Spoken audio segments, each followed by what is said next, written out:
Taller de Nuevas Tecnologías con José Luis Portela en la aventura del saber. Hoy vamos a hablar de electricidad, de cómo conseguirla de la manera más limpia y barata posible. Bienvenido, José Luis. Muchas gracias. ¿Cómo podemos conseguir la energía eléctrica más limpia? Pues usando las tecnologías adecuadas, tecnologías limpias como la fotovoltaica o la eólica. Ajá. ¿Y cómo podemos conseguir la energía eléctrica más barata? Pues igual, utilizando esas tecnologías, al igual que hace Alemania, es mucho más barata que en España. Para que te hagas una idea, en Alemania, si en España cuesta 5, en España cuesta 3. No, bueno, al revés. En Alemania, en España 3 es 3, y en España 5. Y Alemania utiliza esas tecnologías. Para introducirnos en el tema desde cero, ¿no? ¿Cuántas maneras hay de conseguir energía eléctrica? Claro, es importante que la gente entienda. Vamos a empezar con una definición muy tonta, que es la electricidad, movimiento de electrones. ¿Cómo se puede producir electricidad? Acuérdate cuando hablamos del coche eléctrico, los motores eléctricos, simplemente un eje, una bobina de cobre que se envuelve con un campo electromagnético y eso produce que se mueve. Si en lugar de hacer eso movemos ese motor, lo que produce es electricidad. Te vas a acordar perfectamente cuando en el pueblo cogíamos las bicicletas, la dinamo esa que poníamos en las ruedas. Eso es un generador de electricidad. Además, jugábamos, ¿verdad?, que cuanto más rápido íbamos, aquello iluminaba más. Encendía, más. ¿no? Entonces, moviendo motores eléctricos, digamos, son autogeneradores, se puede producir electricidad. ¿Cómo se puede producir electricidad? Pues básicamente hay tres formas, diríamos. Una, calentando agua, ese agua, por el vapor de agua, movería esas turbinas que generan. ¿Cómo se puede calentar el agua? O bien por energía nuclear, o bien por energía de carbón, termo, ¿sabes?, quemando. Pero no es muy limpia. No, y luego lo veremos que es la peor. Ciclo combinado, que es quemando gas, o bien cogeneración, que es quemando petróleo y gas. Esa es, digamos, quemando cosas.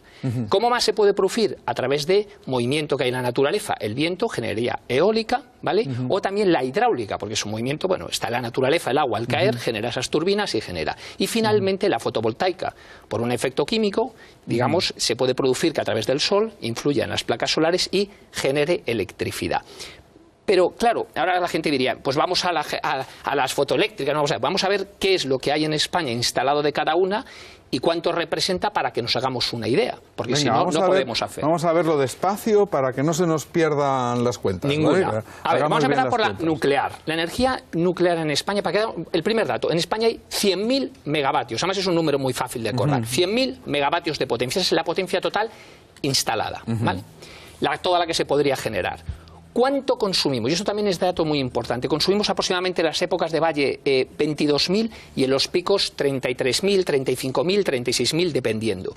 ¿Qué significa? Que como potencia que tenemos instalada, seríamos capaces de generar 3 veces la electricidad. O sea, hay electricidad de sobra. Realmente no son 3 veces, sería unas 2,5 porque evidentemente depende que haya sol, que haya viento, pero bueno, entre 2,5 veces tenemos capacidad. Vamos a empezar por la nuclear. Una central nuclear generaría 1.000 megavatios, acordaros, 100.000 es el total, 1.000 megavatios. Y en España hay 7.200 megavatios instalados. La siguiente sería la de carbón, que sería entre 500 y 100 megavatios, y hay 9.600, o sea, un 9% de potencia. La siguiente, el ciclo combinado. Un ciclo combinado generaría unos 400 megavatios, y en España hay unos 25.000, o sea, el 25% de la capacidad.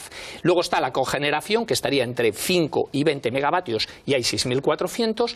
Y luego la eólica, que digamos un generador eólico, esos que vemos, generaría entre 1 y 10 megavatios, y hay 23.000, ahí somos muy buenos, España ahí podemos presumir de eso. Y luego la hidráulica, que puede, dependiendo evidentemente de la empresa, entre 100 y 1.000, o sea, puede generar casi la misma que la central nuclear, y hay 20.500. Y final, la fotovoltaica, que puede generar entre 10 y 50, dependiendo del parque, y genera solo 4.500. Para que te hagas una idea de eso, luego el dato, en España hay 4.500 instaladas y en Alemania hay 35.000. Que hay más sol en Alemania, está claro, ¿no? Ya, pues ahí hay 35.000, que eso es uno de los motivos por cuales genera. Pero, ¿y esto sí. por qué? Quiero decir, teniendo nosotros más sol y teniendo sitio donde instalarlo, ¿por qué no se ha hecho? Esa es la pregunta del millón, ¿por qué no se hace, no? Es cierto que ahora se va empezando, creo que hay un proyecto grande para empezar a invertir en esa política, pero yo creo que esto viene derivado de cómo se producen los precios, o sea, cómo se saca los precios de la electricidad. Bueno, ¿y cómo se sacan los precios? Bueno, antes de decir sobre eso, solo una cuestión. De esos 100.000 megavatios, un tercio lo consume las casas, un tercio la industria y un tercio los servicios. Y solo por dar un apunte, si las casas consumen un tercio, que es el 33%, porque también ahora hay mucho, que como ya sabes, que se meten con el coche eléctrico y dice que no va a haber electricidad para los coches eléctricos. Sobra, a ver, ¿no? Si es un tercio y pongamos que un coche eléctrico es como un electrodoméstico, vamos a suponer que aumenta un 10% el consumo del que no sería solo un 3,3%. Ridículo. O sea, hay electricidad de sobra para que todos tengamos un coche eléctrico instalado en las casas. La electricidad, evidentemente, va generando picos a lo largo del día, no se va produciendo de la misma manera y, por tanto, en España, en el momento en que, bueno, en España, en todos los sitios, como la energía no se puede a ese volumen almacenar, hay que producirla en tiempo real, ¿vale? Entonces, ¿cómo se hace? Se produce una subasta y esto es muy importante que la gente entienda cómo se fija el precio de la electricidad, ¿vale? Entonces, empiezan a subastar y empiezan las más baratas, que son las que generan, las fotovoltaicas. ¿Por qué? Si tú tienes tu instalado, tienes el sol, por tanto el coste de producirlo es casi cero, no sé si me entiendes, no cuesta. Luego entrarían las hidráulicas, porque claro, les pasa lo mismo, están instaladas y quieren. Claro, y entran a un precio muy bajito, muy bajito. ¿Para qué? Para acaparar toda la energía para ellos. Luego entran las nucleares, que sucede igual. La central nuclear es muy barata, evidentemente hubo una gran inversión hace muchos años, pero está más que amortizada y entran mucho más baratas. Y a continuación entra el ciclo combinado. Y ahí viene digo yo, para mí, lo que es un grave error. Porque al ciclo combinado, el momento que tiene y tasa con la demanda, ahí se fija el precio. Pero, atento, fija el precio y se le paga a todos lo mismo. O sea, es como si fuéramos a una cena, tú traes el pan, otro trae el agua, otro trae la merluza y otro trae... Y el que más caro de repente se dice, bueno, pues ese precio se reparte a ese precio en todos. Que sería absurdo. O sea, si lo paras a pensar es absurdo. Lo lógico es que empezaran las que son más baratas, digamos, en esa subasta ellos dijeran, pues yo quiero ir a ese precio y a ese precio se le paga. No, no, no. Se van sumando y en el momento que entra la más cara, a ese precio se le paga a todos.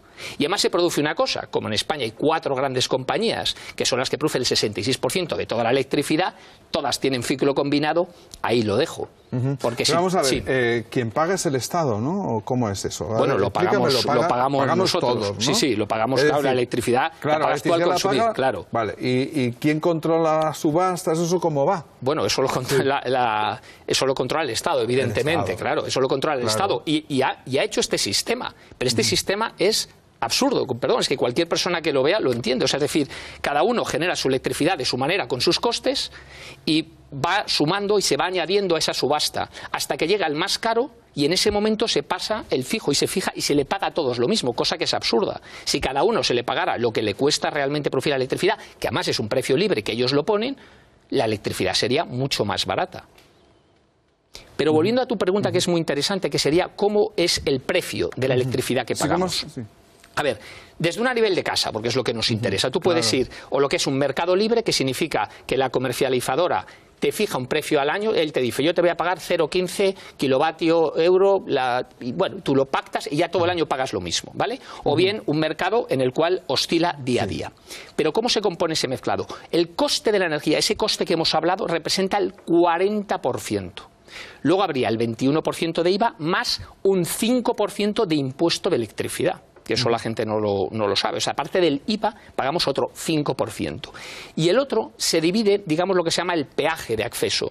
Y ahí está, desde el transporte, la distribución, la gestión comercial, operadores del sistema, que entre tú y yo lo entiendo, porque Red Eléctrica es quien distribuye y, oye, hay que pagar. Y luego, déficits de años anteriores, no voy a entrar en ese tema, porque ya, bueno, eso es ya sería muy polémico. Primas a un régimen especial y otros costes, que es verdad que llevarla, por ejemplo, a Canarias, a Ceuta y Melilla, tiene más coste y, digamos, repartimos ese coste entre todos los españoles, cosa totalmente lógica. Claro que sí. Pero digamos que la clave es cómo se calcula ese 40% que pagamos, que es el coste de la energía, que si no fuera de esa manera, con esa subasta, sería muchísimo más barata. Como sucede en Alemania, evidentemente. ¿Y en Alemania cómo es el sistema? En Alemania la gran diferencia es que tienen muchísimo más fotovoltaica.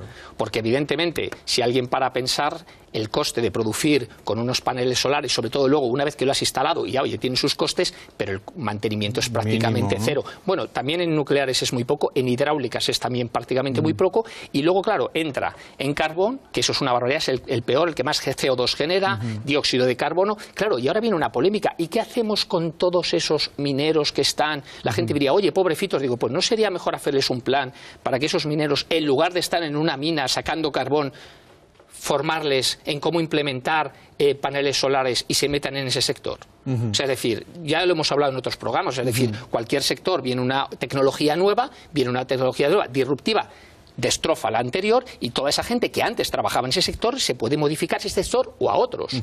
Pero claro, José Luis, sí. ¿Y en los países que nos rodean cómo funcionan las cosas? ¿Funcionan del estilo? Pues para que te hagas una idea, en países como Alemania, países como Portugal, ya han generado el 100%, ya ha habido días que han generado el 100% con fotovoltaica y con eólica. O sea, que eso ya se puede hacer.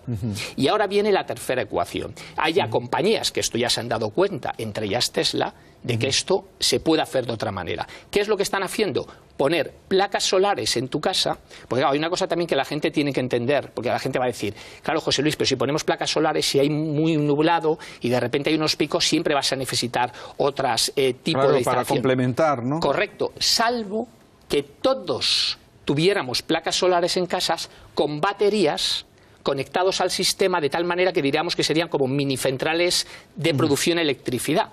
Pero en España viene el famoso impuesto al sol, porque en otros países, Alemania, Dinamarca, Australia, Estados Unidos, lo que se hace es, tú te instalas esas placas solares en casa, ¿vale? Tienes una batería y, digamos, estás conectado a la red, pero en función de que consumas o devuelvas electricidad a la red, pagas por el neto. En España eso está prohibido. España, con el impuesto al sol, tú estás conectado y tienes que pagar, salvo que te desconectes. O sea, es decir, por ejemplo, con el sistema de Tesla, puesto que tienes una batería, tú puedes tener tus paneles solares, una batería y estar totalmente desconectado. Luego te tienes que comprar otra batería cuando se te gaste y todo eso. Y para que veas hasta qué punto llega la innovación en España, una persona se llama Álvaro Beltrán, tiene una compañía en Ávila, se llama Onix Solar, y ha creado una cosa que ya esto es increíble, es cristales solares. O sea, es decir, que tú pones en una ventana un cristal y te produce energía eléctrica para el edificio, para la casa. Es la compañía en el mundo fotovoltaica con más premios. Pero no solo eso. Tú piensas que en un edificio al final tú solo puedes generar placas solares desde arriba. Ahora imagínate eso, en lugar solo desde arriba, todo el edificio generando. Él normalmente los proyectos que hace, la inversión la retorna en 3 años. Y ya se lo ha vendido a Foster, es un arquitecto más que conocido. La oficina de Apple en San Francisco tiene los cristales de este gran innovador y patente español, que eso siempre es un orgullo. Y será muy difícil traerle a la aventura, ¿no? Si no, le vamos a intentar invitar. Le traigo, ya te lo digo que le traigo yo en persona, seguro. Y claro, es que esto está cambiando. Entonces, ¿hacia qué mundo tenemos que ir? Tenemos que ir hacia un mundo en el cual todos, desde nuestras casas, podamos producir electricidad. Sería mucho mejor entre todos, y si todos tuviéramos las placas solares, ya lo haríamos. En Australia, porque hay un proyecto de Tesla ahora mismo que tiene 50.000 viviendas que van a tener ese sistema y que evidentemente no tienen el sistema de español, que eso es una trampa, de verdad. Lo impuesto al sol es una vergüenza, de verdad, es una vergüenza. Hay que decirlo con sus palabras, una vergüenza que quieran hacer, o sea, que tengas que pagar tú por, además, dar electricidad. Es que es absurdo. O sea, lo lógico es que tú generes tu propia electricidad, tengas tu batería y cuando tengas un exceso se la regales al sistema y tú pagues por el neto. Pero ¿cómo vas a pagar tú? Porque además has hecho tú la inversión de esos paneles solares que los tienes en tu casa. O sea, es decir, es absolutamente ridículo. Y a otros países, evidentemente, repito, Alemania, Dinamarca, Estados Unidos, por supuesto, como siempre Australia, lo están haciendo así. Muy bien, José Luis, ha sido un verdadero placer, como siempre, contar contigo estos minutos en la aventura. Esperamos verte pronto con otro tema o con Álvaro Beltrán, si lo consigues traer, ¿vale? Claro que sí. Gracias. Voig Visual.